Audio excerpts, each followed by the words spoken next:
rekan-rekan Polres Melawi dan yang saya hormati, saya banggakan rekan-rekan dari Insan Media untuk berkenan hadir pada siang hari ini dalam rangka press release terkait dengan tindak pidana pembunuhan atau pencurian yang mengakibatkan kematian. Bahwa kita ketahui kejadian 2020 sekitar siang hari, di mana kami menindaklanjuti dengan laporan polisi tanggal 9 Agustus LP dari B44 Romawi Res 1.7/2020 Kalimantan Barat Res Melawi. Adapun waktu dan kejadian hari Sabtu tanggal 8 Agustus sekitar jam 14.00, tepatnya di lantai 1 Losmen Jaya Indah, Jalan Melati, Dusun Niaga Karya, Desa Tanjung Niaga, Kecamatan Nangapinus, Kabupaten Melawi. Adapun yang menjadi korban atas inisial T atau yang dikenal dengan Bisu. Kemudian untuk tersangka atasnya N bin S. Adapun yang menjadi modus operandi seperti awal diketahui bahwa yang bersangkutan kurang mampu untuk membayar melaksanakan kegiatan birosnya tersebut. Akan tetapi kami juga mencocokkan bahwa tidak mampu untuk membayar pun kami dalami lagi. Baik kemarin kemudian rekan-rekan mohon maaf waktu yang kemarin sudah kami berikan karena ada beberapa masukan dan temuan di lapangan hasil olah TKP 2 hari sebelum kejadian, di mana kami juga memeriksa sampai saat ini sudah 15 saksi yang kami periksa, kemudian termasuk beberapa masyarakat dan saksi-saksi yang menjadi saksi kunci yang berada di TKP, dan tanggal 6 maupun tanggal 8 sebelum kejadian dan setelah kejadian pembunuhan.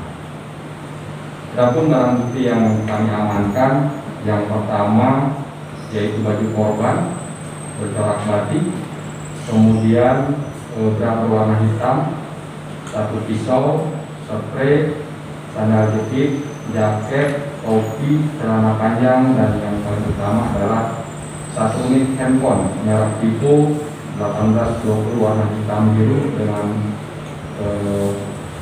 diketahui emailnya. Persangkaan pasal yang kami terapkan berlapis. Yang kemarin awal adalah 338 pembunuhan. Kemudian setelah kami dalami ternyata berkembang ada 3 pasal yang kami sangkakan. Yang pertama pasal 340, pasal 338, dan pasal 365.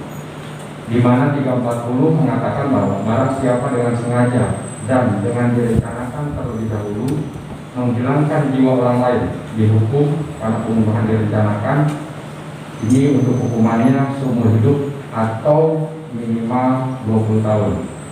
Kemudian juga sama pasal 338 yaitu 15 tahun, dan di sini juga karena yang bersangkutan mengambil handphone milik korban, yaitu ditambah dengan pasal 352 ayat 3 tentang pencurian yang didahului diserta atau diikuti dengan kekerasan atau ancaman kekerasan terhadap orang dengan maksud menyimpan perbuatan turut berakibat orang mati dan untuk penjara 15 tahun. Mungkin ini secara garis besar terkait dengan hasil pengungkapan yang pertama yang bersangkutan karena tidak mampu untuk membayar, kemudian kami dalami lagi oleh penyidik Polres Melawi, dan yang paling utama adalah saya ucapkan terima kasih kepada masyarakat, kepada rekan-rekan media dan Polres jajaran Kalimantan Barat, serta keberhasilan ini juga didukung penuh oleh Polda Kalimantan Barat. Jadi pengungkapan ini adalah sinergitas baik Polres jajaran yang ada di Kalimantan Barat, kemudian Polda, dan yang paling utama adalah masukan sekecil apapun dari masyarakat yang melihat, mengetahui, dan menyaksikan kejadian tersebut sebelum terjadinya pembunuhan, bahkan telah terjadi pembunuhan. Mungkin ini yang perlu disampaikan kepada rekan-rekan semua. Silahkan kalau ada pertanyaan yang perlu disampaikan, kami siap untuk memberikan penjelasan. Demikian mungkin dari teman-teman media.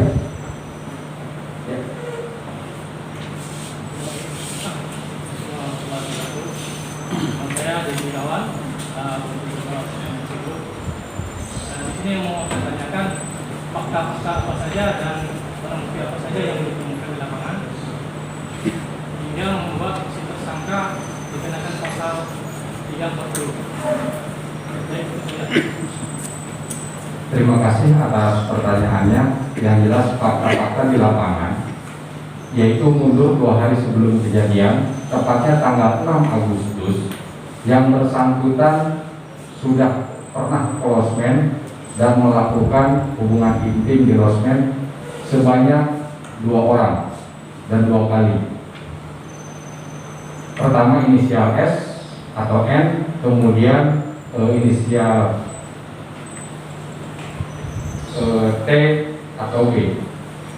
Ini keterangan dari tanggal 6, baik dari hasil pengolahan identifikasi, baik CCTV maupun saksi yang mengalami pada tanggal 6 tersebut memang melihat gerak-gerik yang mencurigakan. Karena pada tanggal 6 pun pisau sudah dibawa di dalam tas pelaku.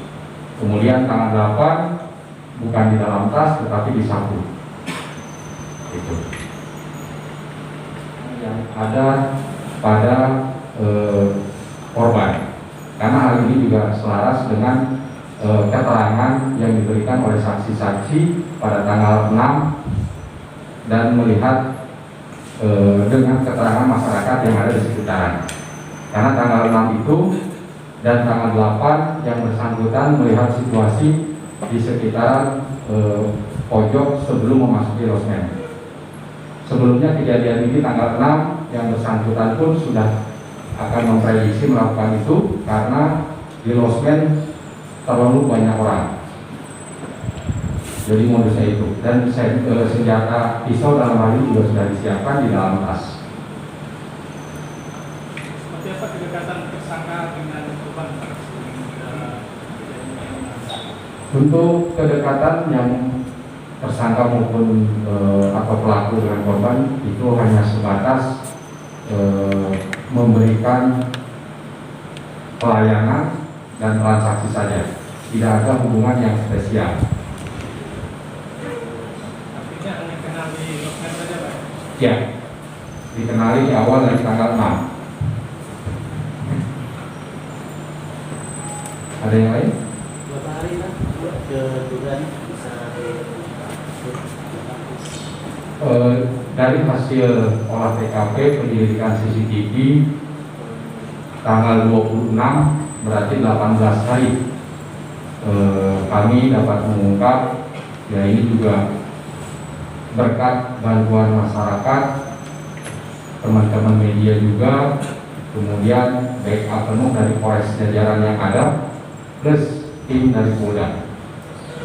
Adapun hambatan-hambatan bahwa kita ketahui kesulitannya adalah tim forensik melakukan olah TKP dengan sidik jari karena ada kekurangan-kekurangan, tapi setelah dicocokkan beberapa sidik jari ternyata ada kecocokan.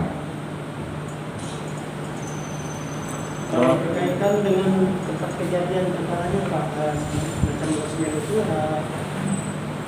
langkah apa yang kira-kiranya akan diambil untuk ini Pak, berkaitan dengan penginapan tersebut? Yang jelas kami juga melangkah ke depan. Kami juga sudah memerintahkan jajaran intelijen maupun Reskrim dan Bimas untuk melakukan proaktif maupun sambang dan himbauan, dan yang paling penting adalah kewaspadaan dari masyarakat itu sendiri. Himbauan di sini adalah untuk lebih kehati-hatian, dan yang paling utama adalah setiap pengunjung wajib terdata maupun melaporkan diri kepada resepsionis. Karena kemarin hambatannya itu langsung masuk karena sudah tahu pintu per pintu yang ada di losmen tersebut. Sanksinya untuk pemilik ini losmen? Sementara kita juga sedang mendalami pemilik losmen, kita memberikan himbauan saja untuk sementara, karena yang bersangkutan sebagai pengelola juga harus juga mempertanggungjawabkan kejadian ini juga. Tapi intinya harapan saya semua masyarakat mewaspadai, berhati-hati, dan apabila mencurigai dengan hal-hal yang akan terjadi, tolong segera memberi kesaksian. Penangkapan dan tempatnya dan Terkait dengan penangkapan itu jam 1 atau jam 001 di pasar kuliner. Itu gabungan kami dari Polres Melawi beserta Polda, dan ada beberapa yang dari Polres jajaran. Itu di kuliner. Saya mohon izin, saya dari Suara Kalbar. Ingin saya tanyakan itu pertama, apa pekerjaan dari pelaku itu sendiri? Itu yang pertama. Yang kedua, selama 18 hari yang dilakukan pengejaran, pelaku ini pergi kemana saja? Apakah hanya di dalam kota atau ada upaya-upaya lain yang ingin kabur keluar?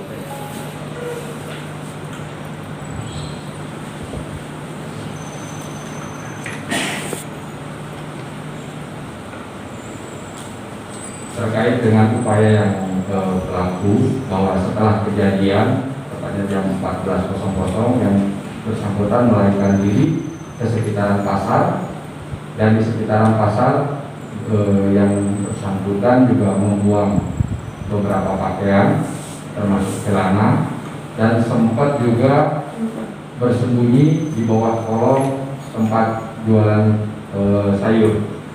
Kemudian beberapa jam kemudian pindah ke sekitaran situ juga, dan masih juga berusaha untuk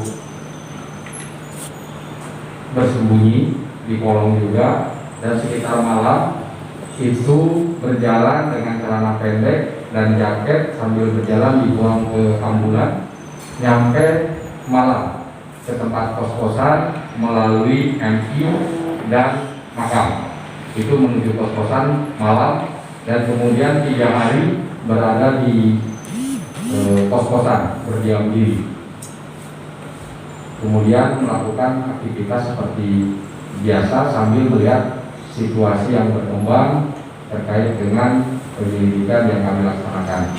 Mungkin akan ada tambahan juga dari Pak Kasat untuk hal-hal yang perlu disampaikan. Terima kasih Bu. Mohon izin, kami sebagai penyidik dari Polres Melawi akan menyampaikan dulu kepada rekan-rekan supaya kita jelas, dan kita tidak bertanya-tanya, tidak mengambang. Kami akan jelaskan kronologis kejadian, ya. Jadi mari kita sama-sama menyimak, ya, kami bacakan hasil dari kronologis yang hasil dari penyelidikan kami. Pelaku membunuh korban untuk mengambil barang-barang berharga milik korban. Pada hari Kamis Terduga pelaku mendatangi Losmen Jaya Indah yang beralamat di Jalan Melati, Desa Tanjung Niaga, Kecamatan Nagapino, Kabupaten Melawi. Ya. Sekira pukul 17.35 WIB dengan maksud dan tujuan untuk mencari target pencurian. Kemudian pelaku naik ke lantai 2 Losmen Jaya Indah dan melakukan hubungan badan dengan salah satu wanita di losmen tersebut yang berinisial S alias N. Dan pada saat pelaku melakukan hubungan badan dengan saudari S alias N tersebut, pelaku sudah berniat untuk akan mengambil barang-barang berharga milik saudari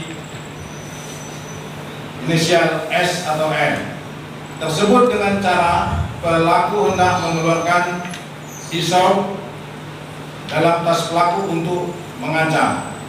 Namun karena saudari S alias N tersebut sudah merasa curiga dan pelaku juga merasa wanita tersebut akan melawan, pelaku mengurungkan niatnya dan kemudian pelaku keluar dari dalam kamar tersebut lalu menuju ke kamar lain yang berada di lantai 1.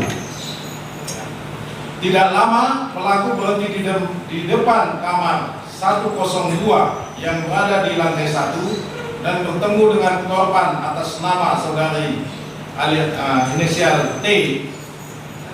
Lalu pelaku dengan alasan mengajak korban melakukan hubungan badan, pelaku masuk ke dalam kamar 102 tersebut sambil melihat-lihat barang-barang berharga milik korban. Setelah pelaku dan korban selesai melakukan hubungan badan, pelaku memberikan uang tip sebesar Rp70.000 kepada korban, dan pada saat itu pelaku mengetahui bahwa korban adalah bisu atau tuna bicara. Pada saat pelaku mengetahui korban bisu, pelaku hendak mengambil barang-barang berharga milik korban, namun pelaku khawatir korban melakukan perlawanan, dan pada saat itu keadaan di sekitar ramai teman korban. Lalu pelaku pulang dan berniat datang lagi pada hari Sabtu tanggal 8 Agustus 2020.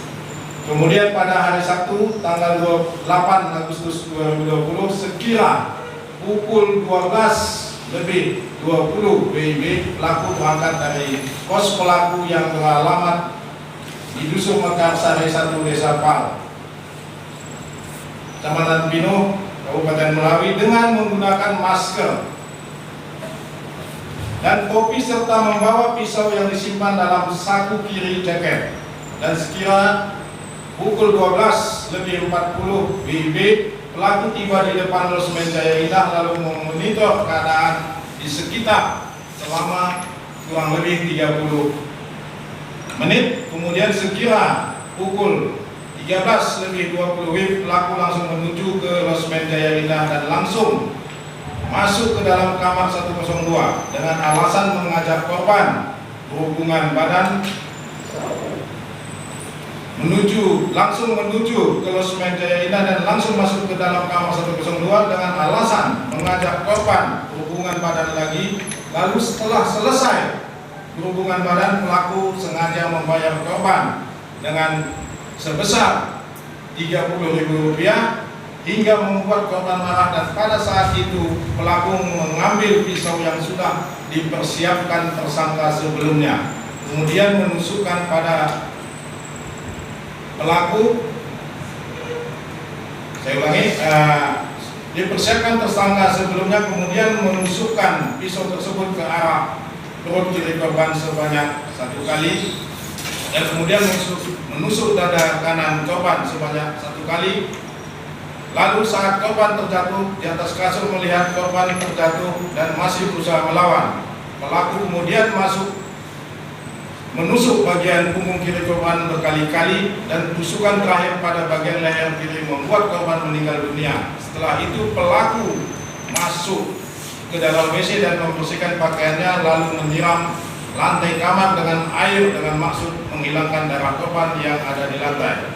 Setelah itu pelaku menutupi wajah korban dengan menggunakan bantal dan menutupi tubuh korban dengan selimut.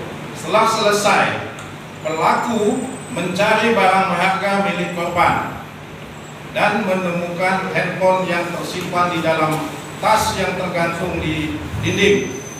Dan handphone tersebut diambil oleh pelaku. Lalu pada saat pelaku akan mengambil barang-barang korban lainnya,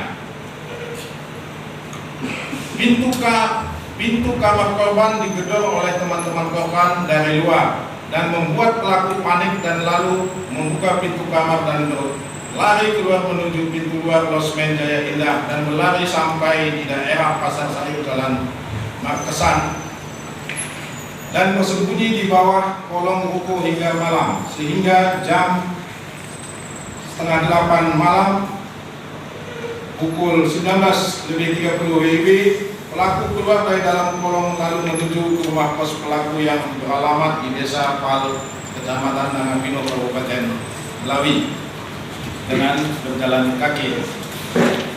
Demikian kronologis terjadinya tindak pidana yang terjadi di Losmen Jaya Indah.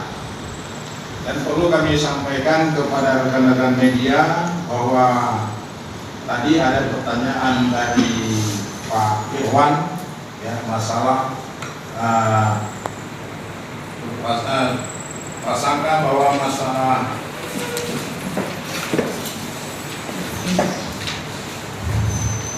mengarah ke pasal 340 karena dari kronologis yang hasil dari penyidikan kami bahwa di sini sudah tergambarnya suatu ya, perbuatan tindak pidana yang direncanakan. Ya. Maka kami mengarahkan bahwa ini ke pasal 340. Kalau memang nanti ada petunjuk-petunjuk lain dan tidak terpenuhinya 340, maka kami akan mengarahkan ke pasal 338-nya dan begitu juga pasal 365. Demikian untuk kronologisnya yang bisa kami sampaikan. Dipersilakan untuk rekan-rekan media kalau ada pertanyaan dipersilakan. Terima kasih. Ini Pak, saya baru belajar dari profesornya. Rekam jejak pelaku, apakah pernah tersandung hukum sebelumnya? Terima kasih. Mohon izin kami sampaikan kalau untuk jejak pelaku sampai saat ini kami belum ada kami menemukan data-data bahwa si pelaku sudah pernah melakukan suatu tindak pidana, itu belum ada. Yang perlu kami sampaikan kepada rekan-rekan, kami tambahi langsung bahwa kendala kami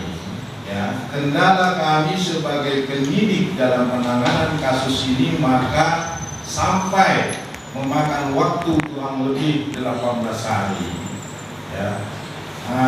Kendala kami awalnya yaitu rekan-rekan media supaya kita sama-sama paham bahwa dari setelah kejadian kami mendapatkan informasi dari sekian banyak saksi, semua mengatakan bahwa hanya bisa dengan ciri-ciri demikian karena yang pelaku memang menggunakan masker, jadi memang sulit untuk kita untuk mengenali secara rinci 100% pasti, itu kita kesulitan. Yang kedua, yang kesulitan kami yaitu kurangnya dari kesadaran dari masyarakat kita ya, karena rekan-rekan kejadian ini pada waktu tengah hari siang bolong dan melintasi di wilayah yang ramai dikunjungi oleh masyarakat. Tidak mungkin semenjak kejadian itu meninggalkan TKP pelaku tidak ada ketemu atau berpapasan dengan orang. Hanya di sini kendala kami bahwa kurangnya kesadaran dari masyarakat kita, ada sebagian yang tidak mau menjadi saksi. Yang ketiga, kami mendalami lagi bahwa di sini yang kami temukan adalah dari BB-BB yang kami amankan, dari BB, semua BB yang kami amankan di TKP, kami punya kendala yaitu ya, karena banyak juga rekan-rekan media yang langsung menanyakan ke kami penyidik kenapa tidak ditemukan sidik jari ya.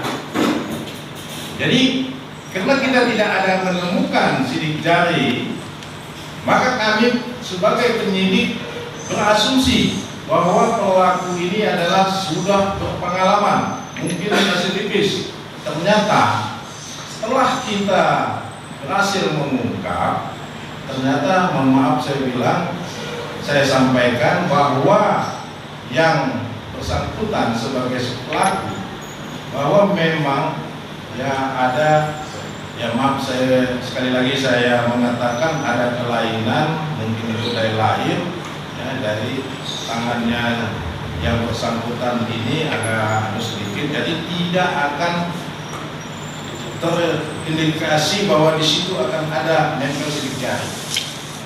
Jadi itu yang perlu kami sampaikan kepada rekan-rekan yang alangkah memang perlunya, dan kami sampaikan juga kepada rekan-rekan, tadi sudah disampaikan oleh pimpinan kami bahwa dari Pak Kapolres bahwa hasilnya suatu pengungkapan ini adalah bukan semerta-merta dari kami penyidik Satreskrim Polres Melawi, tapi karena ya, bantuan ya, dari masyarakat memberikan sebagian keterangan-keterangan yang petunjuk kepada kami, dan kami juga berkoordinasi dengan Polres Jajaran, karena tadi ada rekan kita juga menanyakan apakah jejaknya sampai keluar dari wilayah Melawi. Ya, kami sebagai penyidik jujur aja kami pun punya pemikiran begitu. Jadi maka kami cepat koordinasi dengan Polres Jajaran ya. Jadi kami koordinasi dengan Polres Jajaran, dan begitu juga kami koordinasi dengan Ditkrimum Polda Kalbar. Jadi di sini atas keberhasilan pengungkapan ini adalah karena hasil kerjasama dari seluruh masyarakat, ada yang di Melawi dan begitu juga Polres Jajaran dan Ditkrimum Polda Kalbar. Demikian. Terima kasih.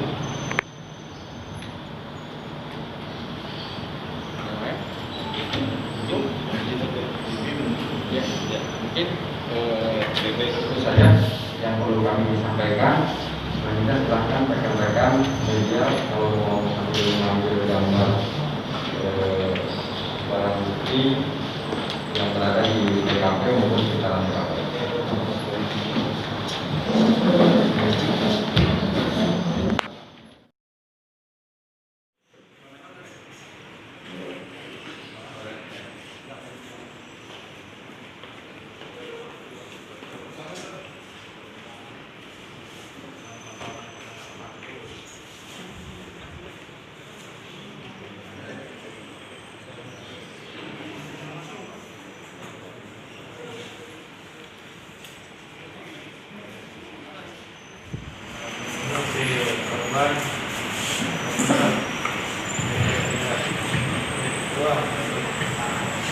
Membayar si pelaku.